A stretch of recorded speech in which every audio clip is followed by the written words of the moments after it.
Pemerintah resmi memperbolehkan pelaksanaan ibadah umroh secara mandiri tanpa harus melalui Biro Perjalanan Umroh. Pemerintah pun pastikan keamanan umroh mandiri dengan mekanisme yang juga dipantau langsung oleh Kementerian Haji dan Umroh. Meski demikian, umroh mandiri juga memiliki kelebihan dan kekurangan tersendiri bagi jemaah.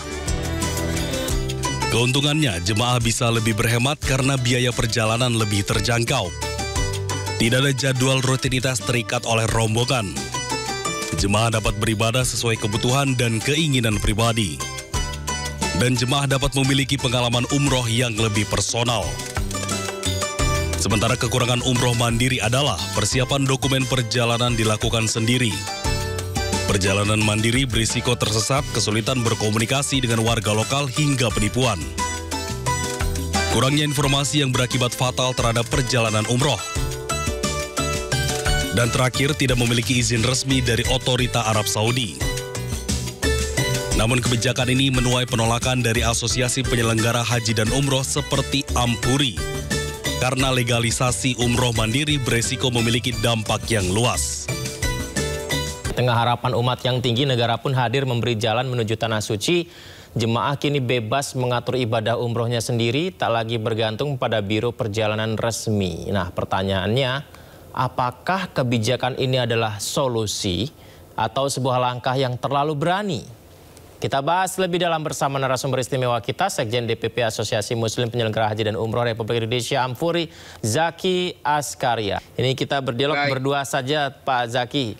Izin Pak, berarti ini apakah sebuah kebijakan yang mengikuti perkembangan regulasi? Saya dengar karena Arab Saudi ini sudah mulai membuka skema tersebut Pak ya, mempromosikan umroh mandiri dengan menggandeng beberapa maskapai seperti Saudi Arabian Airlines, Flynas Airlines. Apakah hal itu menjadi pertimbangan utama pemerintah sebenarnya Pak? Oke, baik.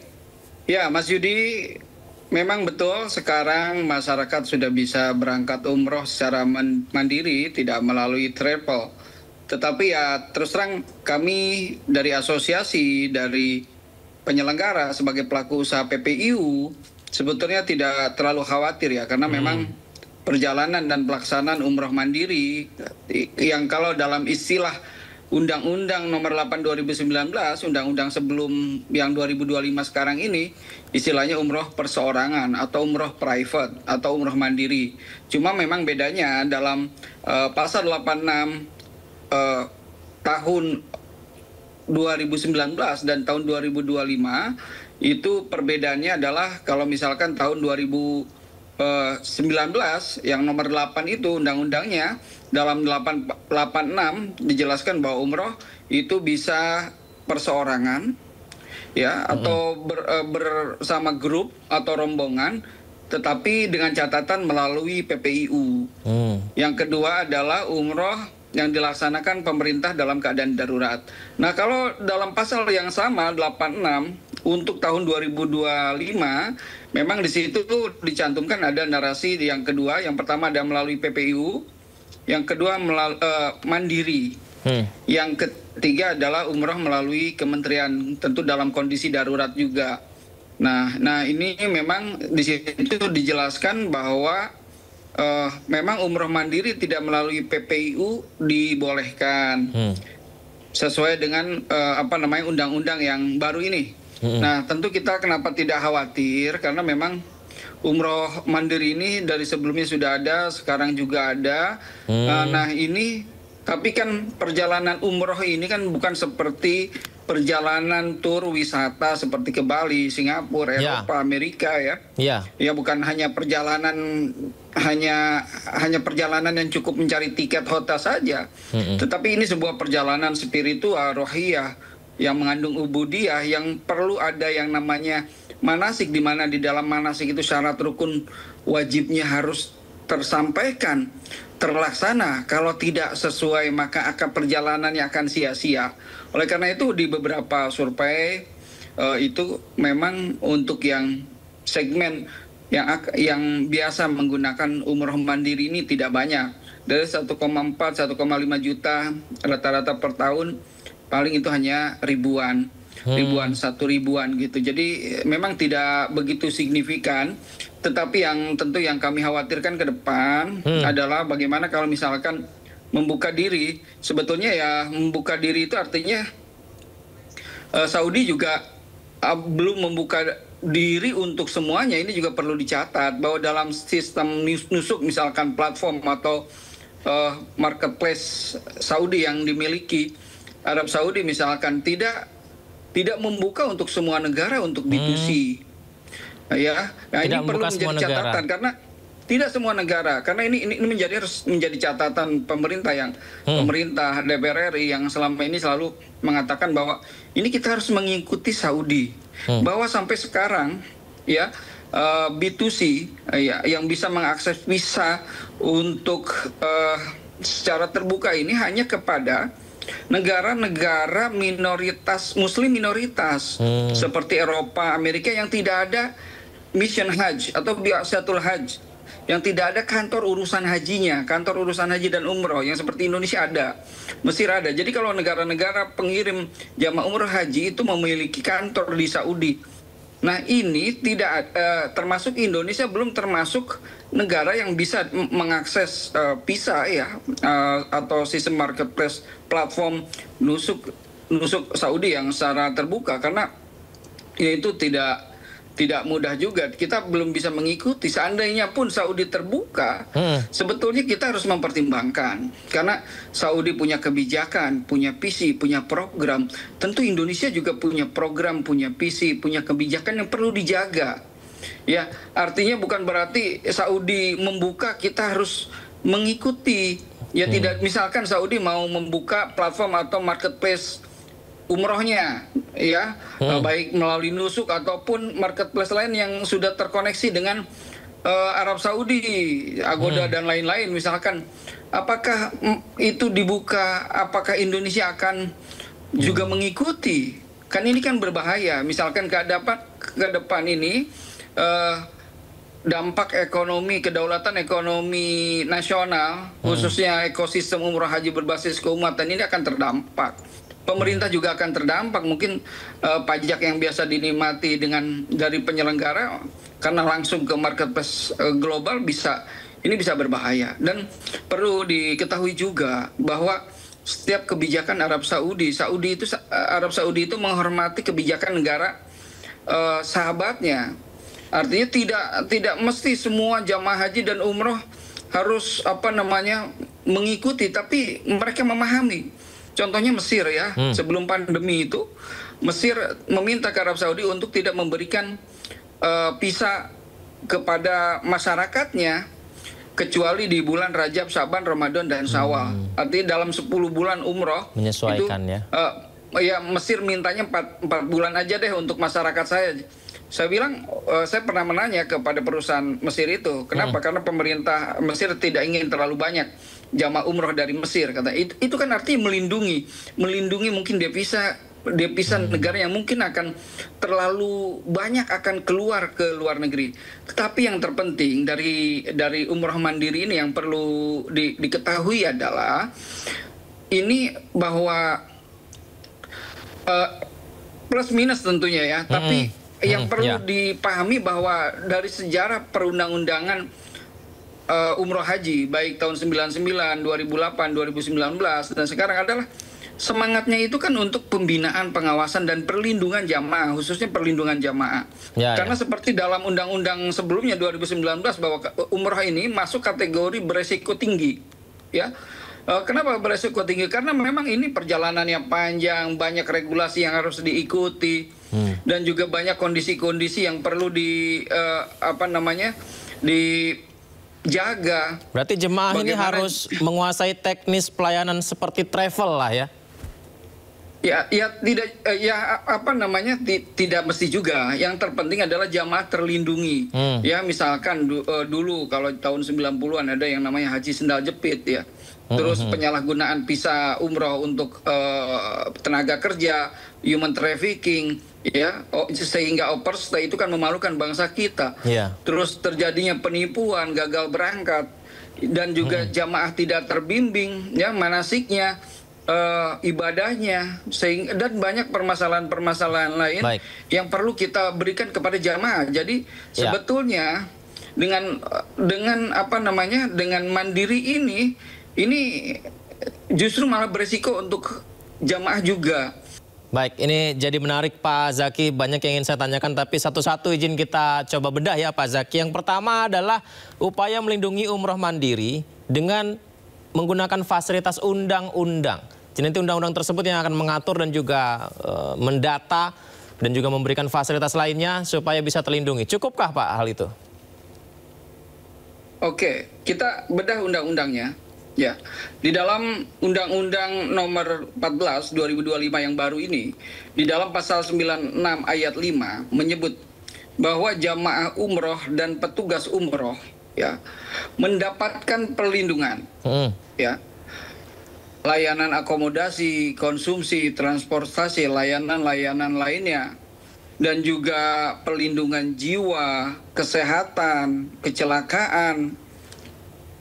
Disebutkan dalam undang-undang ini kecuali umroh mandiri. Nah, jadi umroh mandiri nanti kalau misalkan ada yang sakit, ada yang meninggal, siapa yang akan menguruskannya, yang akan menguburkannya, yang akan mengurus surat kematiannya? Kalau ada yang sakit, siapa yang menunggu?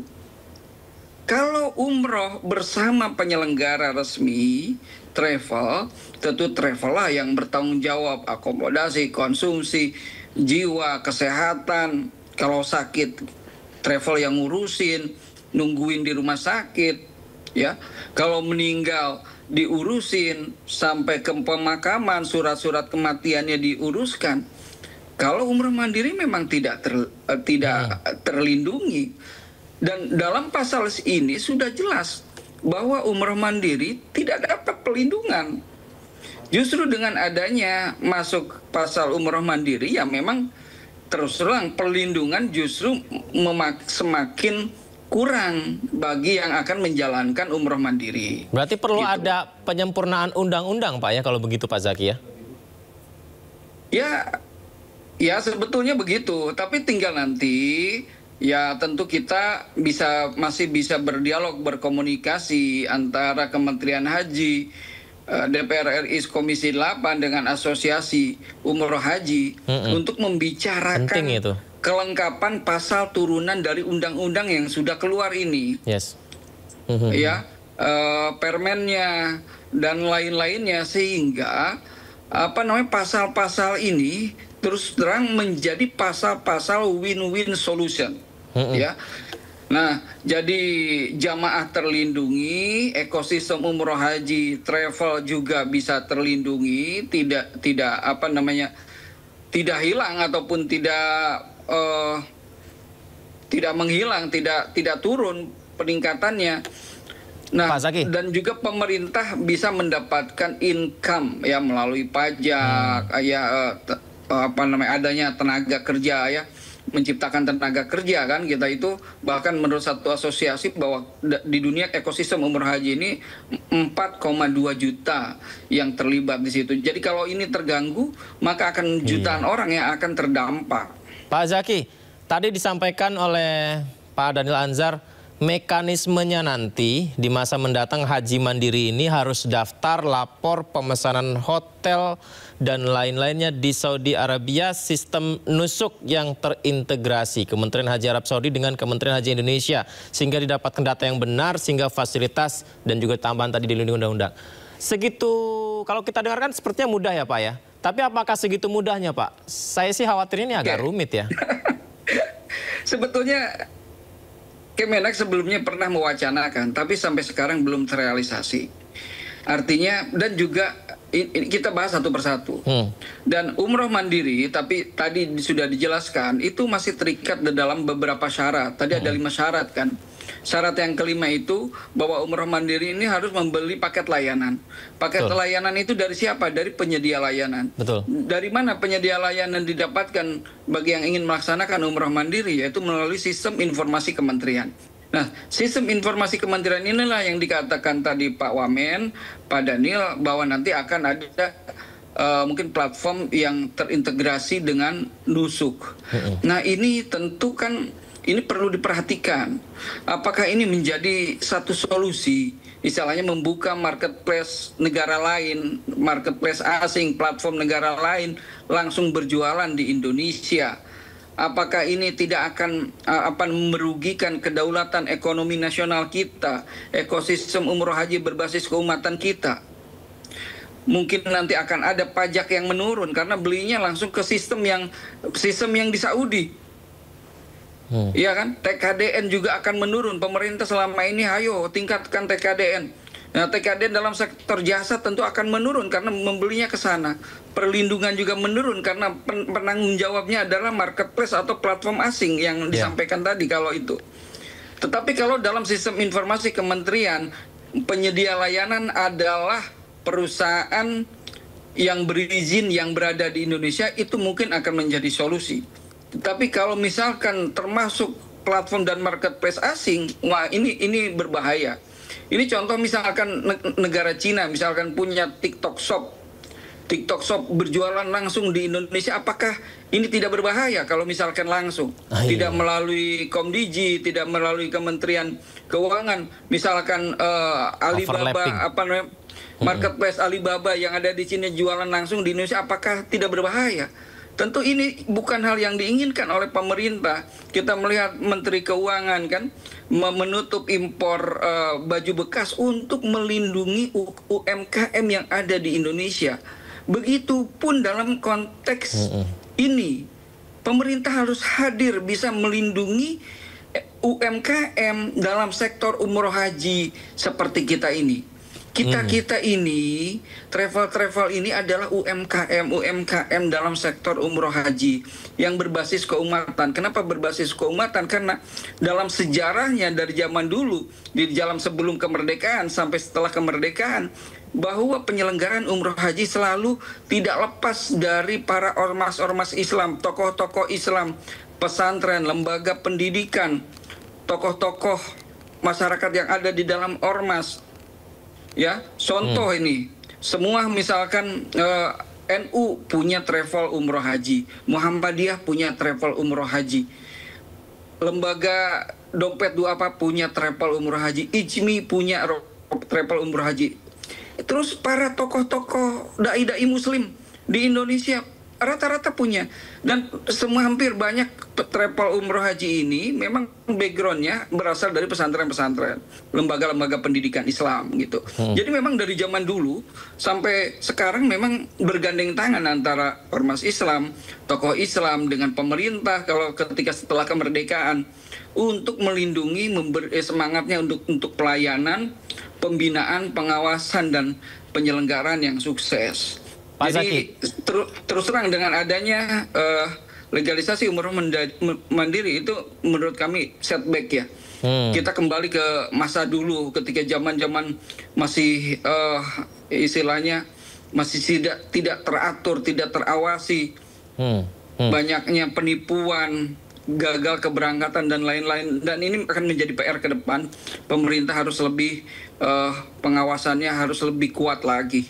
Baik, Pak Zaki, seperti yang disampaikan Kementerian Haji dan Umroh bahwa pemerintah tengah bisa dikatakan menggodok mungkin ya. Ini seperti apa idealnya umroh mandiri ini begitu Pak Zaki. Nah, benarkah tadi disampaikan Pak Dhanil bahwa ada potensi khawatir travel bangkrut Pak? Karena bukankah masyarakat sebenarnya masih tidak begitu mengerti untuk bisa berangkat dengan mandiri, apalagi mengurus banyak hal yang seperti itu Pak Zaki. Benarkah ujungnya bisa saja ini membuat bangkrut Pak? Yang pertama, seandainya sistem informasi kementerian yang dimaksud hanya menampung penyedia layanan asing, dalam hal ini marketplace asing, ya negara lain, maka itu sangat mungkin, sangat mungkin ke depan akan mulai tergerus. Kalau ya itu saya tadi sampaikan, mungkin nggak marketplace Cina, Alibaba misalkan, TikTok Shop langsung berjualan ke masyarakat Indonesia tanpa pajak, tanpa ini. Indonesia akan diuntungkan nggak dengan seperti itu? Oleh karena itu yang pertama. Kalau kita dengan jamaah umroh mandiri tidak khawatir, karena jamaah umroh mandiri itu tidak banyak segmennya. Tetapi kalau ke depan pemerintah salah dalam menyelenggarakan, membuat sistem informasi kementerian itu hanya marketplace atau platform asing saja yang ada di situ, ini sangat berbahaya. Dan yang kedua, bahwa tadi dijelaskan juga oleh Pak Daniel bahwa tidak boleh ada yang mempromosikan, menghimpun yang tidak berizin. Karena ini ancamannya ada dalam pasal 122. Jadi bahwa setiap orang yang bertindak seperti PPU, mengumpulkan, memberangkatkan jamaah umroh, artinya mempromosikan, ancamannya pidana dan juga denda. Begitupun juga yang mengumpulkan dana, jadi mempromosikan habis itu mengumpulkan dana yang tidak berizin, tidak. Nah, ini ancamannya sampai 8 tahun dan juga denda. Oleh karena itu perlu diketahui oleh masyarakat bahwa hati-hati bagi para penyelenggara yang tidak berizin. Karena satu, ini tentu melanggar undang-undang. Para penyelenggara juga ini ancamannya luar biasa, pidana ya. Pidana. Oleh karena itu, ikuti saja apa yang yang diarahkan oleh pemerintah. Ya, melalui tadi bahwa umroh mandiri yes, betul boleh ya. Tidak melalui travel ya boleh. Kalau undang-undang sebelumnya perseorangan, sekarang ya private atau mandiri ya silakan. Nah cuma ya itu syarat ketentuan yang diberikan pemerintah ikuti. Harus diikuti. Seperti yang 5 syarat yang tadi disampaikan. Itu, dan hati-hati jangan sampai membeli, karena ini efeknya nanti berbahaya kepada jamaah-jamaah sendiri. Dan ya perlu diketahui, tadi saya sudah sampaikan belum ya, pasal 696 bahwa umroh mandiri ini nanti ketika tidak mendapatkan pelindungan jiwa, kesehatan, kecelakaan, karena tidak ada yang ngurusin, nanti harus mandiri juga. Itu harus mandiri juga. Baik, ya. Pak Zaki, semoga bukan hanya karena Arab Saudi membuka peluang ini ya sehingga pemerintah mikirin ke situ, karena sebenarnya kan persoalan Kementerian Haji dan Umroh ini banyak banget PR-nya, tapi kenapa umroh mandiri yang sedang didiskusikan di Kementerian Haji dan Umroh. Tapi semoga ke depan lebih baik lagi Pak dalam fasilitas pelayanan haji dan umroh. Terima kasih banyak Pak Zaki Zakaria, Sekjen DPP Ampuri. Sehat selalu ya Pak.